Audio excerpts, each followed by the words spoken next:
Hello and welcome everybody to Flicker Effect. This is a podcast where each week we chat about the world of film, television, and pop culture. This is episode number 184 and we're recording on Saturday, August 27th, 2016. I'm David Lott. Joining me this week is Bobby Jackson. Hello. And Michelle Curry. Hello everyone. And we have a special episode this week. We have a guest joining us, one of the producers of the new Netflix original film, XOXO. Joe Russell is with us. How's it going, Joe? Woohoo! Yay! Hello. Hey, what's up? Hello, internet world. Hello. How's it going, buddy? Wow. Full disclosure, we've known each Pretty other good, for man. a while. How long has it been? Yeah. It's been, what is it? 2000 and we met in 2001. Oh, shit, yeah. God damn, it's been a while. Yep. Yeah, it's like 35 years, 43 years. Definitely. That math works for Yeah, me. totally. Yes. Yeah.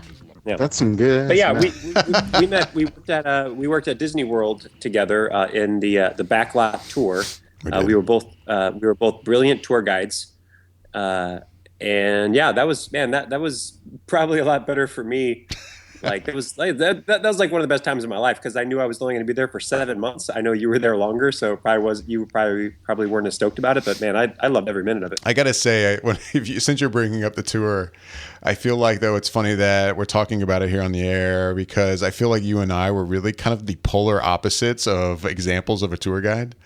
Because I'd say I was the tour guide that Imagineering loved because, no offense, Joe, but Imagineering loved me because I was I read everything word for word, did it exactly as they liked. Mr. Script. I did the script.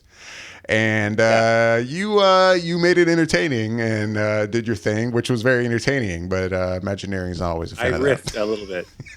Yeah. You took a little, and I remember little artistic liberties, license. yeah. Oh, absolutely. Yeah, Well, like for instance, and I don't remember all of the things, but I remember, when you start the tour, one of the first things you see, high on the left-hand side, you'll see the symbol of the MGM, whatever it was, the MGM Studios now, I guess, the Mickey Mouse the Earful Tower. The Earful Tower. And we say, each one of those weighs 2,000 pounds. And then I would add, I put them up there myself this morning. and I, and like 3 people out of 100 thought it was funny, and that was good enough for me. Right. But then whenever one of the employees, I forget who it was, they had to like sometimes they would like sneak on our tour and like sit in the back and then like take notes and stuff. And every time I got berated, like, Joe, you're gonna lose your job. I'm like, oh, okay. I don't want to not have a good time. Like, people had fun. It's fine. Like, it's a tour. It's gonna be okay, guys.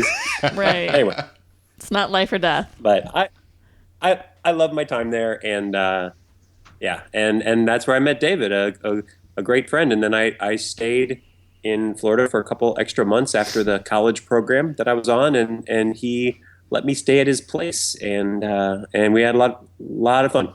It was good times. Yeah, and I think we lived in LA at the same time for a little while. I had a place in either Pasadena or Glendale, and I remember you had a place in Burbank. You got out there, I think, before I did. And we haven't been near each other in a while though, but things have been going pretty well for you, buddy. Yeah. So you got a new film on Netflix. XOXO premiered. What is it? Yesterday. Friday. August. Well, at 12:01 a.m. officially yesterday. Right. How's it been going? Basically, would be my first question for you. Has it been as crazy as I can imagine it would be with a new film premiering on something like Netflix? Yeah, well, I never really imagined how crazy it was going to be. I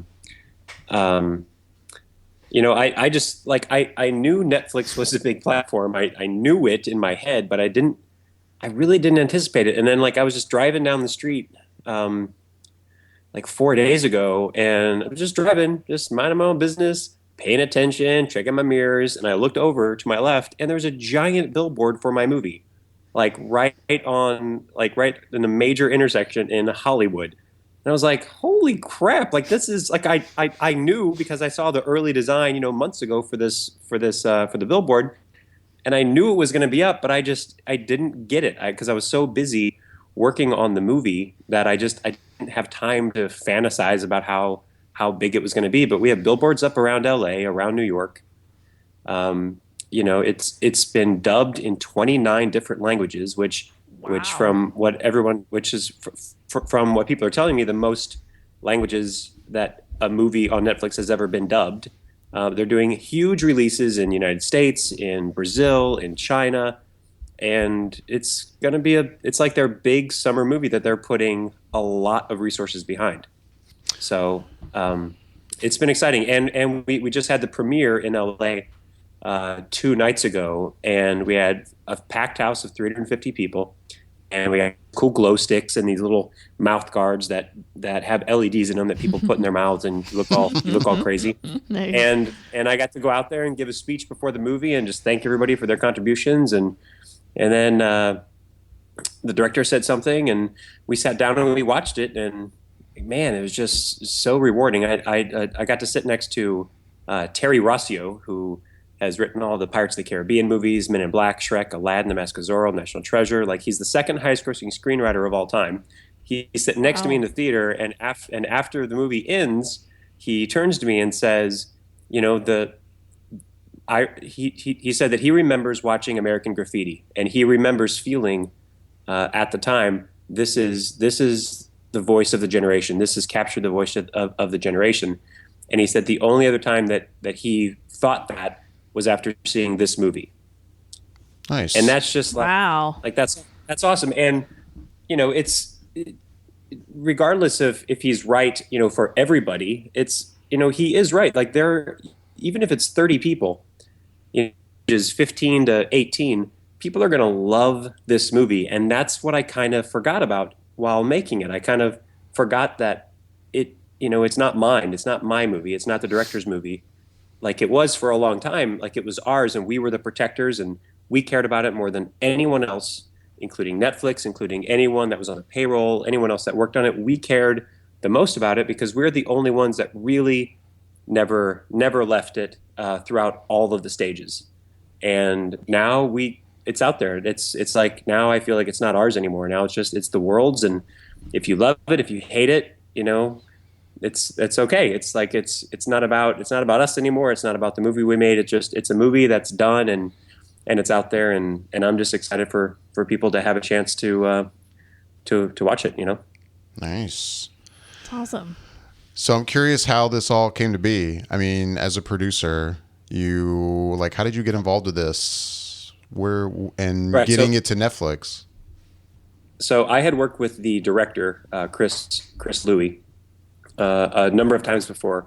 I produced a few music videos for him, a couple commercials with him, and he had this idea for XOXO. He's been in the EDM world for a long time. He was a DJ when he was 15. He went to raves. He idolized all these, you know, big EDM stars, and like, you know, Pete Tong and people like this. And so he grew up in this world, and the story came from his heart, you know, from his experiences and that sort of thing. So he had written, he kind of had this outline, really more of just a story. And then before I was brought on board, he met Dylan Meyer and hired her to write the script.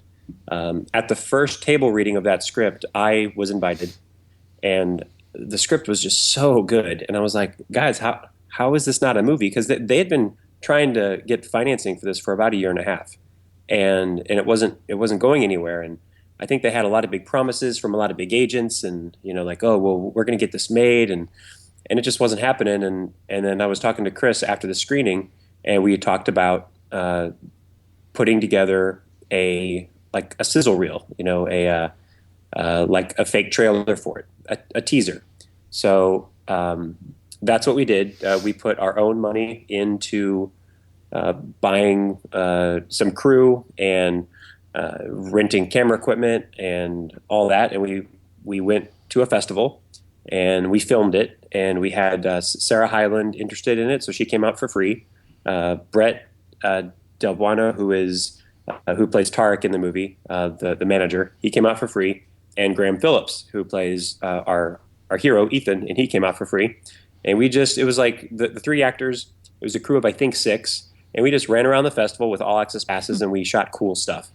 And Chris edited that with some voiceover that he and Dylan wrote, and we edited it, and we got a really cool teaser out of it, and we showed it to 2 companies. We showed it to this company called Fullscreen and this company called Netflix. And Fullscreen really liked it, and they wanted to give us just a little bit more money than Netflix did, but they wanted us to use YouTube actors in some of the supporting roles, and we were open to that. We auditioned some, but we didn't find the talent that we were looking for, and they definitely didn't fit the roles that we had available. So the Netflix, came with no strings attached. Really, they just said, "Yeah, we'll fund your movie, and you guys go make it, and we won't have much to say about it." So we took that deal, and all of a sudden we had money in the bank account, and we started pre-production and started making it. Nice. Awesome. Yeah, but if it was not for the teaser, this movie would not have ever been made. If it wasn't for us going out, being young, hungry, independent filmmakers, and shooting that teaser, there's zero chance that this movie would have been made. That's a pretty cool See, story. you That's hear what that? Kids out there, go shoot stuff and put it out somewhere for people to see it. That's You never know. kind of like the takeaway. Yeah. You just never know. You have to, yeah. I mean, it doesn't hurt anything. I mean, if you shoot something and it sucks, don't show anybody.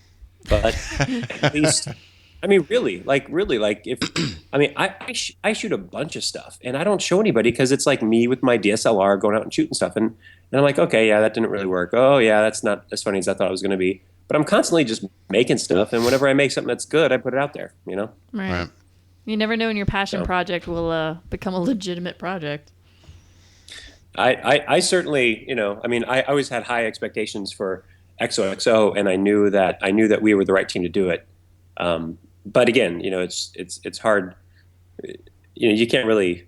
There's so many moving parts, to a movie. It's hard to say, oh, in a year and a half, I'll be doing an interview with my friend David Lott about how cool the movie is. Like I would have never, on that. So you just kind of got to keep trucking along and seeing opportunities and going after it. And the main theme of the movie is jump and the universe will catch you. And that is how we made the movie. I mean, we just kind of just put it out there, and people flocked to us and saw that we were, passionate filmmakers. They saw that Chris was very passionate about this project, and they trusted me, and people came on board and helped us, and everybody worked for free at some point, and there was favors, and that's how it ultimately all came together and is as good as it is. I mean, it looks like a really big budget, and it's really not. It's really a small budget, and it looks quite grand, I think. Yeah, it does. Like, I mean, all this stuff at the festival at XOXO. Yeah. I mean, where did you shoot all that stuff? We're not allowed to say what festivals we filmed at. That I was was that was curious sort of about that too. part Yeah. of the deal. Yeah. So we did film at major festivals, and we took a lot of time. I took a lot of time going through the movie and literally taking every logo that we filmed, and we had to replace it with visual effects. So, and anytime in the movie you see anything that says XOXO, that was not there. That we replaced a logo in VFX. They're all not there.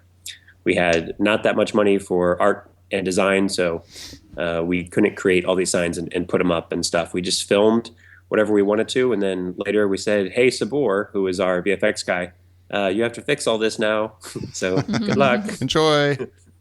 So yeah, but he was amazing at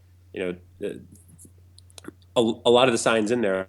They look like we have like banners that are waving, and they look real, and they're not at all there. Wow. So Yeah, I mean- if you It's cool. shot these at festivals, then are a lot of the times in the backgrounds, are those real people, or is that still, were you able to kind of clear areas to where you could just film? no, there's only one part of the movie where we have people that we had to fake, and that was in the riot end scene. scene? No. Just in the riot scene. That's the only Makes time we had sense. to take people, because we had I think we had 50 extras that day, but we made it look like 300 or 400. So we just like we filmed those extras in different positions, and then we put all that stuff together. But every other shot in that movie, those are all real people everywhere. So that final shot, the final festival, there was a crowd of 48,000 people, and we were there and we shot it. Oh, wow. Yeah. I was gonna say what I liked about it though, as you're watching it, is it really captures the grand scale of these festivals. Like you really see the depth of the audience, Right. and like it just really it captures it. It makes you feel like maybe not so much like you're there per se, but more like just you get it, you understand. You're like, holy crap, this is huge. Like you really realize it, and it was just kind of fun to see. Even like in the daylight shots when it's kind of a little more subdued, like you still see how wide it is. Like you have really good wide shots, and you huge. can really you're like, Jesus, this is a big thing. Like, Lord. Well, that's a big part of what EDM is. You know, that there was another movie that came out a couple of years ago with Zac Efron that people are talking about a little bit and comparing this to called We Are Your Friends, and they sort of, it didn't get watched a lot and it didn't get good reviews. I actually haven't seen the movie myself, but from what I've heard is that it was a very different side of EDM culture. It was more like the bro side, just like playing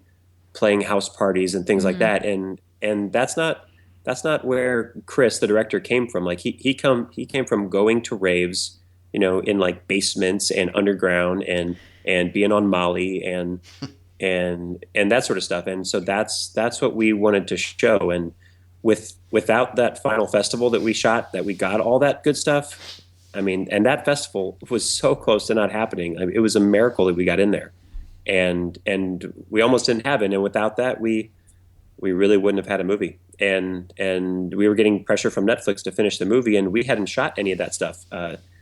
Ethan going out on stage, any of the stuff where Sarah is wandering around the festival. We didn't have any of that until 6 months ago. Wow. when we filmed it, and we edited it so fast and we finished the movie so fast, because we were on a deadline, and it was absolutely a miracle that happened, that we were able to get that access.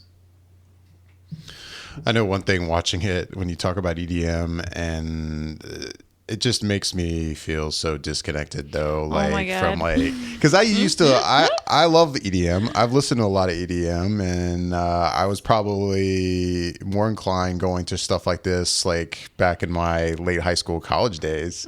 So watching this, I'm like, man, people still do this. Like, I didn't know it was still a thing. Like, I know, now I feel like such an old man. Like, oh God, like, look at me. I'm looking at what the young kids are doing now. You are an old man. I am. Well, Yeah. it's funny because it's You are an old like man. you guys are talking about the year you guys met, and I'm like, wow, that's when I was going to these things. yeah, like dressing I was, like this I was and- dressing like this and going to these things and going to taking glow sticks underpasses and yeah, like I'm like I remember hanging out with glow sticks and doing all that crazy stuff you do and having a good time. Like those were my years, is when you two met, as it turns out. Like, it was funny when you were saying the date, and I was like, that's about when I was doing this stuff. And it's like, as I was watching the film, like, there's moments where I'm like, I really identify with Chris D'Elia's character right now. Like, he feels old, and the best has already come and gone. And I'm like, yep, that's kind of how I feel. I'm an old person. Yeah. Yeah, I had this is the first, I listen to mostly country music, and like classical, like two weird things to combine. But I didn't listen to EDM really at all. And I went to a festival for the first time, and we shot that teaser. And when I got there, man, I was judgmental. Like I saw these girls that were wearing, just basically their underwear and pasties, and that was it. And I was like, oh, my daughter will never ever, go to one of these. And I was just like, man, what is, like, why do I want to try to make this movie? Like, I don't know if I agree with this lifestyle, with the drugs and with the not wearing very much. And then I was there for maybe 8 hours, into the night. And I had basically, I think, what I'm calling a religious experience. When I was there, I was judgmental. I was kind of set in my ways. I was stern in my acceptance of this. And then I just started interacting with people, and I remember there was this huge dude, total. It's like a big muscular black guy, and he was just like thrashing with this Jason mask on, like just thrashing, dancing. And I had to get around him, and there was not enough room. So I'm like kind of like sheepishly kind of walking toward him, kind of like angling my body to be as thin as possible. And I thought I was gonna get by him, and he just turned to his left, threw his elbow out, and just like clocked me right in the jaw. And I wasn't gonna make a thing of it immediately. 'Cause I was just like ready to be like, okay, I got hit, I'm gonna keep going. But he stopped completely still, took off his scary, Jason hockey mask, and looked at me with like the nicest blue eyes and said, "I am so sorry, dude. Are you okay? Do you need help? Are you okay?" And I'm like, "No, dude, it's okay. I'm fine. Just you're okay." And then he put his mask back on and started thrashing around again. And that's like everybody was like that. Everybody was so respectful of each other. And then at the end of the night, it was like, I don't know, around midnight, there was a song that was playing, and the lyrics were literally, "I feel so alive, so alive, so alive." And I witnessed, 42,000 of these young, barely dressed people jumping and singing in unison. And I was like right in the middle of it. And I was like, oh, this is awesome. This is only awesome. Everything that I brought here, all of my conservative ways, that's all bullshit. Like this is awesome. These people, they're young, they're using their bodies, and they're just enjoying life. They don't have anxieties yet. They don't have to worry about their that death and sickness and taxes and life's debt and all this stuff yet. They're just like they're young, they're happy, it was just beautiful. So at that moment I'm like, okay, I have to make this movie. I have to share this with people, because a lot of people like me, when I was 18, I never went to any of these music festivals. So I would love to watch this movie as an 18-year-old. So, just to know it's there, just know there's a giant community of people that is just cool and accepting, and the music. I don't love a lot of it, but I love all the music in my movie. It's when you give it a chance, it's really good. So. I thought that was one of the things that I really liked about the movie. As you said, it's not sort of the thing that I listen to, but I felt like through the movie, it captured the spirit of what I imagine an EDM festival was like. I think I went to one a long time ago in San Bernardino, and it kind of felt like when I was watching the movie. In the movie, I thought the spirit of what the EDM festival is like you said, is everybody's very peaceful. Everybody's having a good time, and I felt like that was what the essence of the movie was as well. It was in a world today where a lot of movies are very doom and gloom. This felt like a good time. It just had a good vibe about it, and I think that sort of translated from what an EDM festival is and what the movie was also about as well. It was just a positive movie. It wasn't something that had a lot of crazy drama or gunfights or knife fight. It was just a good time, good feel good movie. So I really appreciated that about the film. Cool. Yeah. Well, I'm glad you liked it. Well, and I think that really encapsulates again the culture of these kids, these people that go to these festivals and stuff. It's an inclusive culture. Like they embrace everyone regardless of your background, your race, religion, like all diversities, all everything. Everybody's just there to enjoy life and enjoy each other's presence, and it's embracing of all of that, and that's what makes it so awesome. There's just no judgments, and there's just no, I don't know, it's just a freedom of being who you are to yourself, and I love that. Plur, peace, love, unity, and respect. Exactly. That's what it's all about. Oh, dude, I love your tagline too. Eat, sleep, rave, repeat. Eat, sleep, rave. Yeah, repeat. I was like, God, we used to chant shit like that all the time. Yeah, Again, making me feel a little old, but it was fun. Well, yeah, that's Fatboy Slim. I think started doing that. Yeah, that was about my time. That was my time. Yeah. I was like, oh yeah. Yeah, well, and just to comment on the music. We had a really talented composer named Aaron Drake that really filled the gaps of where we didn't have or couldn't afford, like real EDM music. Ah. And he made pretty much all the classical stuff and all the nicer, softer stuff.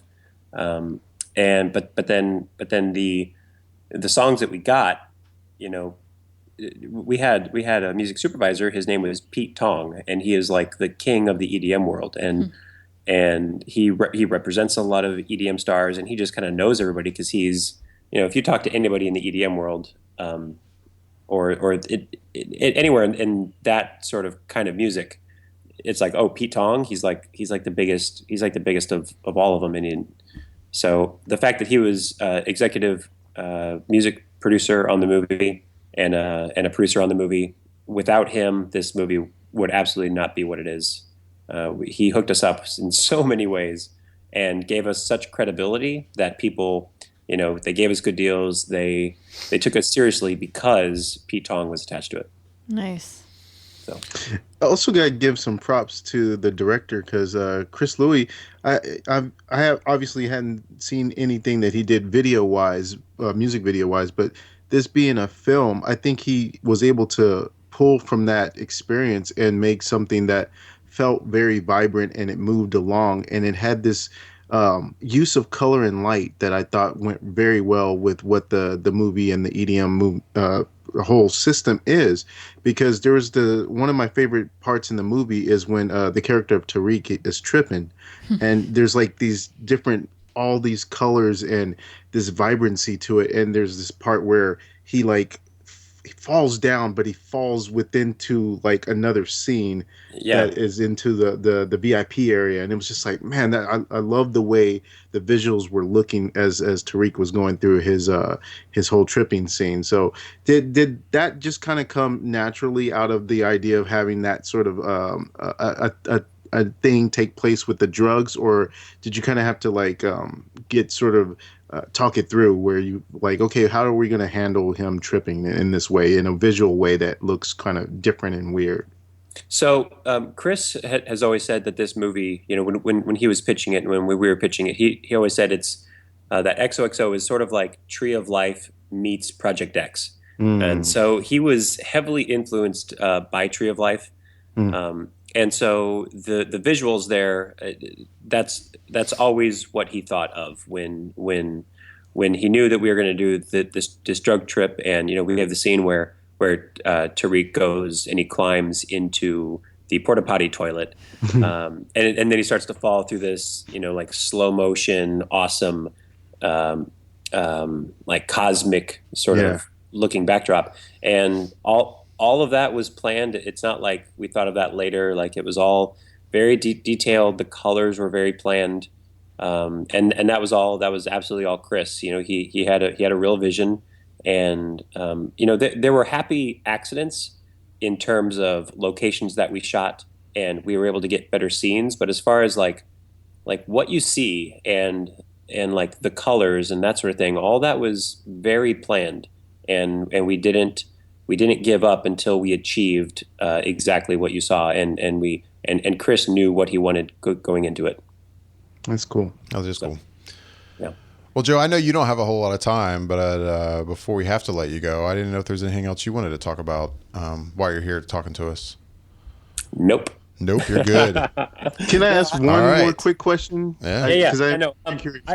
I do have a little bit more time. So I thought I was going to have to go to another screening tonight, but it's pushed a little bit, so I don't have to. So great.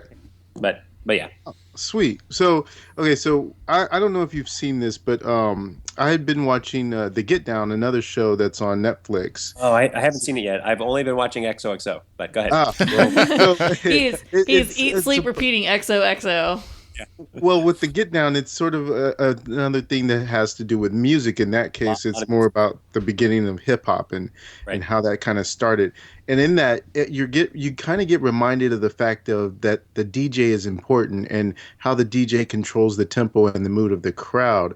And it's just something that hip hop has gotten away from. And over the years, it's been more centered around the rap artist as opposed to the DJ. But when it comes to EDM, the DJ is the king again. And so how important was it that you showed that side of it and having one of the central characters be an up-and-coming DJ?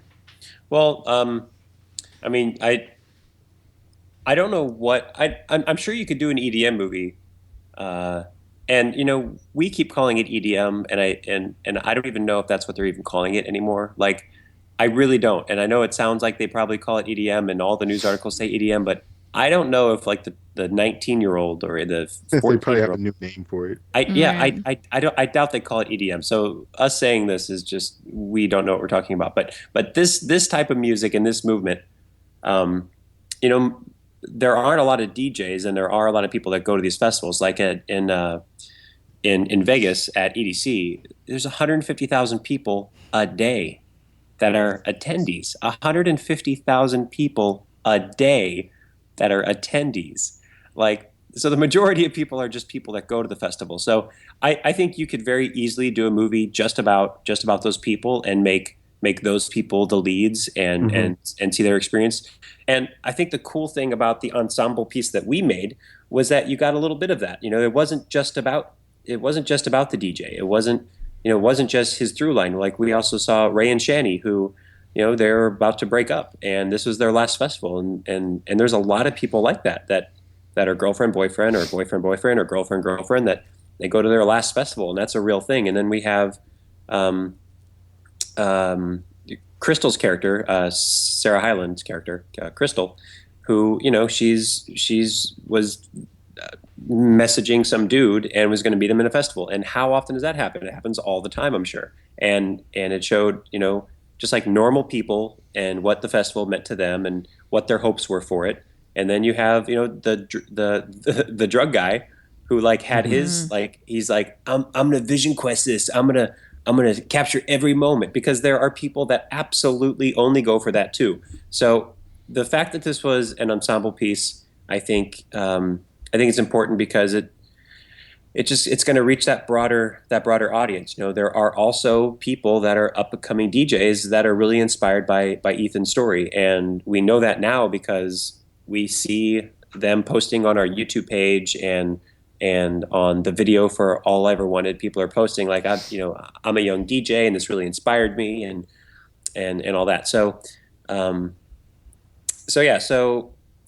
it's the only way the movie ever existed in Chris's head. So it kind of had to be made that way because that's the only idea we had. That's cool. Hey, I wanted to clarify real quick. I had seen a Deadline article from back when I think it was announced that Netflix had picked this up.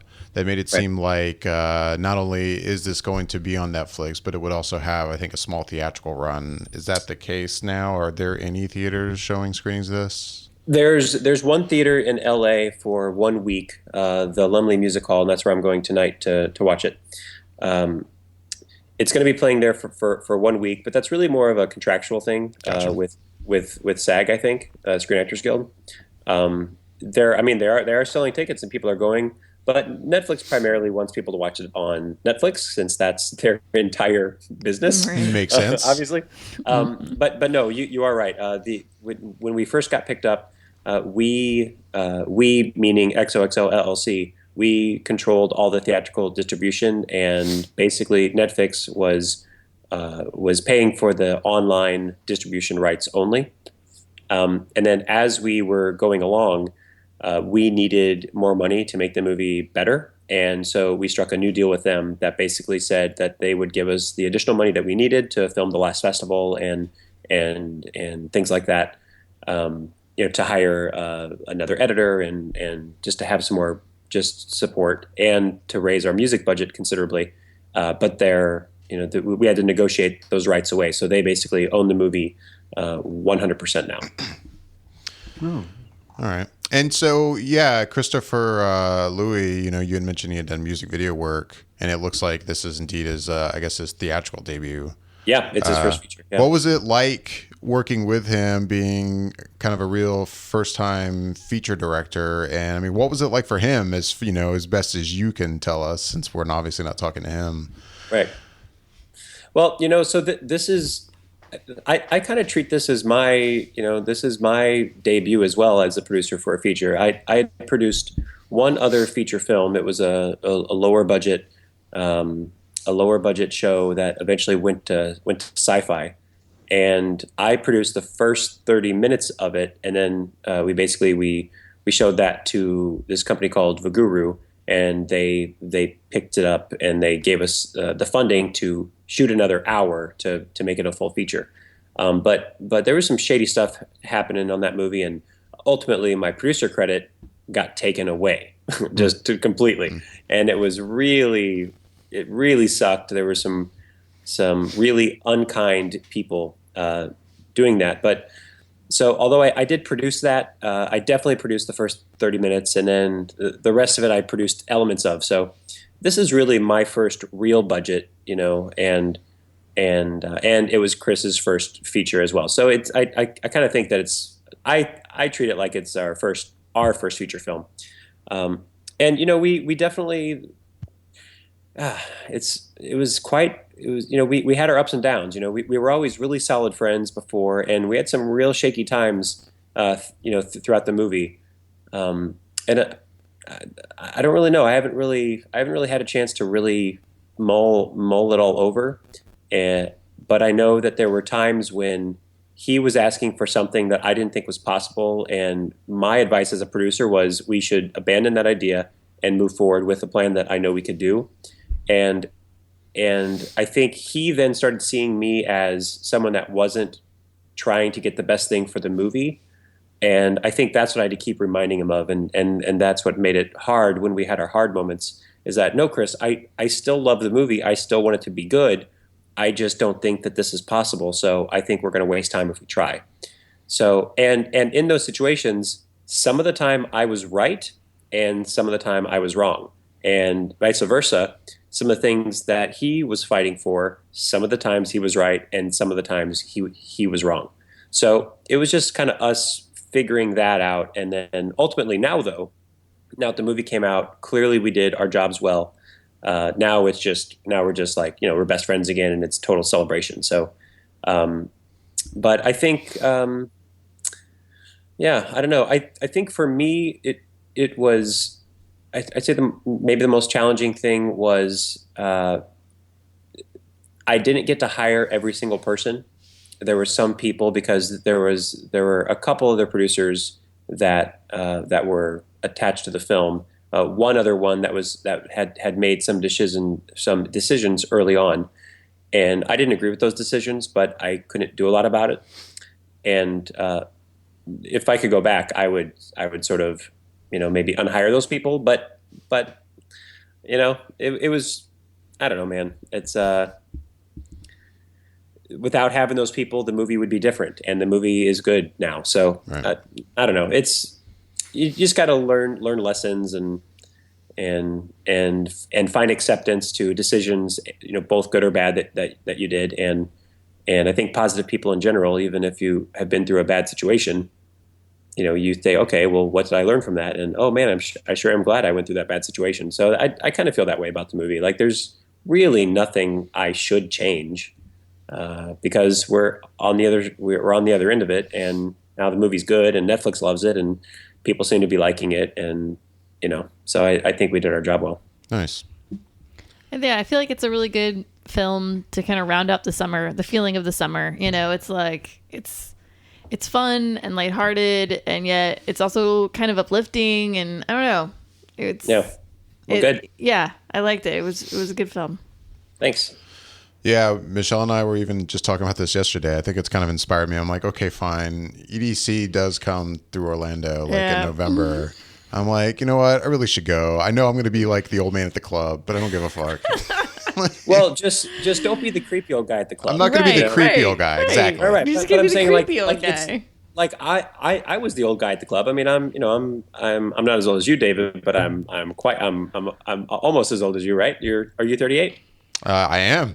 See, I just turned 38 today. Called that out. So. You beat me But to see, he's right there. Yeah, I know. But there are, some creepy dudes at these things, and you can tell they're creepy dudes because they're like staring at girls and all this stuff. But I was just there, and people didn't look at me as a creepy guy because I was respectful, and I was just like one of them. And they really don't they didn't look at me weird. They didn't look at me funny. They were just accepting of me and all that, because that's what this crowd is. So you have to go. Like, if you've not been to a big festival like this, you have to go, and especially EDC. That's one of the best ones. Like you just have to go. And maybe when is the Miami one? Do you know? Oh, Winter Music Festival. Yeah. It's usually in the spring. I want to say like March or April. Okay. Well, whenever it is, EDC is sort of was started by what's his name? Oh God, he was a part of the. Oh my God, who was it started by? Pascal. Okay, Pascal. And I worked a little bit with some people that worked with them. So if you need me to get you passes, it's possible. That's all I'm saying. Oh, well, that's good to know. Oh. We'll continue to be in touch then. Joe is the man. They're like $10,000. They're so expensive, these tickets. Jesus. You know, they're not $10,000, but they're like. I was going to say. You had me. I had no idea. No. It's not like that. No, I'll sell you one for 10,000, Bobby, but that's a good deal. That's like 10% off. No, but they're like between $150 and $600 for a day pass. You know, so. Yeah. I believe that. But you have to go. You have to go. No, like I've been to big shows, and like I've been to Coachella, and Coachella has its couple 2 or 3 tents of EDM tents. Oh right. Yeah. But not like a whole like huge show completely dedicated to EDM. Not like EDC. I haven't been to anything like that. Well, really ever. Yeah. I haven't been to anything on that scale. No. Yeah, exactly. Not at this kind of a level. No. Yeah.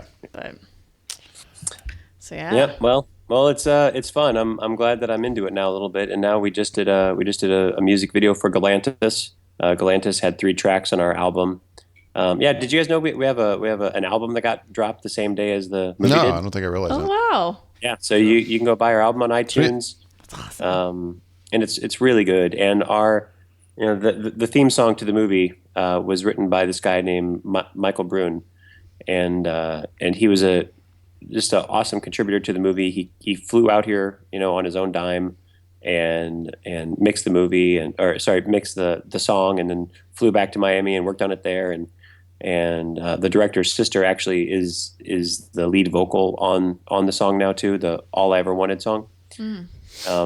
I can't stress enough, like so many people contributed in some small way, and some in much larger ways, but so many people came together and in their little tiny way made this movie really good. And last night I did a screening with all the friends of our writer, Dylan Meyer, and there was a girl there in the audience that had these really nice earrings on, and right before the screening, Dylan said, "Oh, and thank you." I forget her name. I think she just calls herself Nine. Thank you so much for making all the earrings, for all the characters. And I'm like, oh, I didn't know that we even did that. Like, that's amazing that, like, and she didn't get paid anything. It was just like, oh, hey, can I contribute? And that's how this movie got made, and that's how it got good. Nice. So. See, it's little things like that really help make a film. I don't know. It's really and nice. Personal touches. Netflix got such a good deal. This is such a low budget, and it's got to be the lowest budget original. I can't imagine another one being this low. So they really got a good deal, and man, I hope it gets watched, 80 million times. I hope I hope so. It's funny. I actually said, like we sat and watched it, but I was thinking, it's a fun movie to have on. Like if you have a house party, like to have it on the background. Oh, totally. Do you know what I mean? Like, where some people will sit down, like actually watch it, but then it's also just like, oh, it's got good music, and then people are like, oh, this is an interesting scene, and oh, what's happening there? Like it would be like a fun thing that's even have on. So it's like, yeah, it's like one of those things where it would probably keep coming up in my queue because I'd have it randomly playing at random times, like in the background of a day or a party or whatever. Yeah, I could see. Well, that. yeah, well, then everyone should do that. That's it. That's good advice. Yeah. By the way, how much of Chris D'Elia's lines were improvised and how much was scripted? Because some of it seems, I know he's capable of it because he did have the TV series Undateable, and I remember they live for a few of the episodes. So I know he's capable. Of doing that. He is a stand-up comic. So how much of that was actually written on the page for him? I don't even remember. I don't remember. He's so funny. I don't know. I don't really remember. I don't know. I really don't know. I know I absolutely have no idea. But the writer could tell you, and probably Chris knows that more. But they're not here now, so. But I know that he definitely riffed. I know he was definitely off script, and typically what we would do, and I think this is a fairly common way to do things, is we do it as scripted a couple times, and then we think we have all the time in the world, so we're like, okay, now just riff, and then and we used a lot of his riffs, and we actually took a lot of his jokes out of the movie because it was just like it was too funny. Like he was too funny all the time, so we had to kind of scale back a little bit to make the movie a little bit more serious. Yeah, his delivery is always pretty spectacular. Yeah. It's just good. Yeah. That scene with him and in the cuddle puddle. Mm-hmm. Oh man, it's just like he's like, "Who's that guy?" Oh no, you know what? I'm done. I think I'm done. Thank you. And he gets up. Like, I've had a good time up to now. We're good. Let's leave it. So let's leave it. Let's leave it on a happy note. Yeah. Yeah. So there's so many cool little touches in the film too. I think this is the first movie I've ever seen that realistically portrayed someone that know's iPhone that's got a cracked screen, because everybody I know has an iPhone has at least had their screen cracked at least once, but you never see it in movies. Everybody's screen is brand new and pristine, but in this movie it was like he had it all cracked and wrapped around the mic and everything. It was just like, see, that's real. That's actually something that someone would have their phone cracked that. And you know what? I don't even know if we were allowed to show that now that you talk. Now that I'm thinking about it, because a lot of times when you get permission from any company to use their product in the thing in your movie or TV show or whatever, it has to be like the newest version, and it has to be like presented well, and you can't be using it for a purpose that you can't in real life. Like you can't like take an iPhone and act like you're shaving with it or something like that, because then someone's going to see it and like buy an iPhone and try to use it to shave with it. Like, oh, this is BS. I'm suing Apple. Right. Because like, so that happens. So actually, I don't even know if we were allowed to show the cracked screen, but we did, and it's done. It's there. It's there. There it is. It makes the realism all the more truer. Yeah. I mean, that wasn't an iPhone. That was a dibbity bobbity that was version one 4. Of those, Yeah. offshoots that they sell at the markets. All I know is that I didn't know that it was an iPhone. That's all I know. There you go.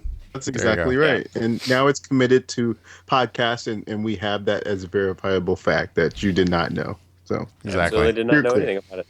No, I don't even know what that is. Fresh knowledge. Yeah.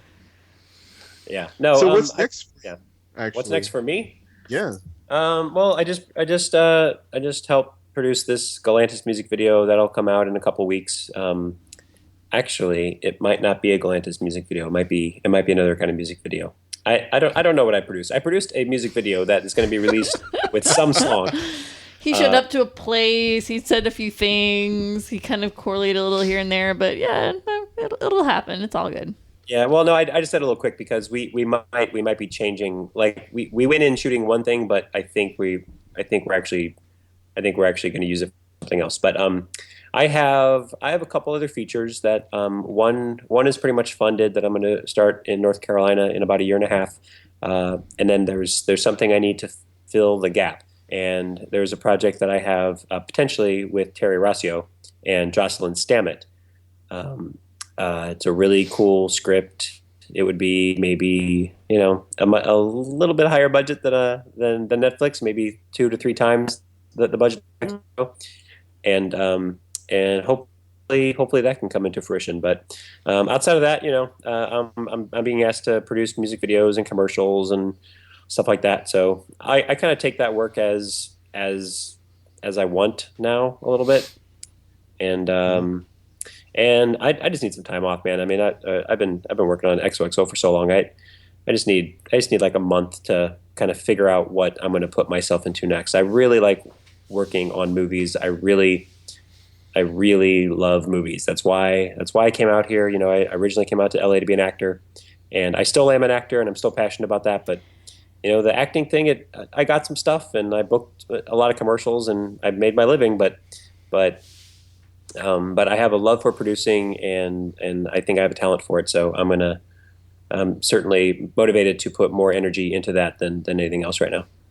Well, I was just about to say, actually, you can always become like a sound tech guy, because that was like, Oh, it totally was like right. the most realistic sound tech guy thing I've seen on Sorry, screen ever. yeah, It we was just don't have the amazing. inputs for those cables.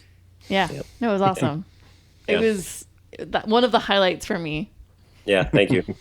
And job. and for my mom as well. She loved that part.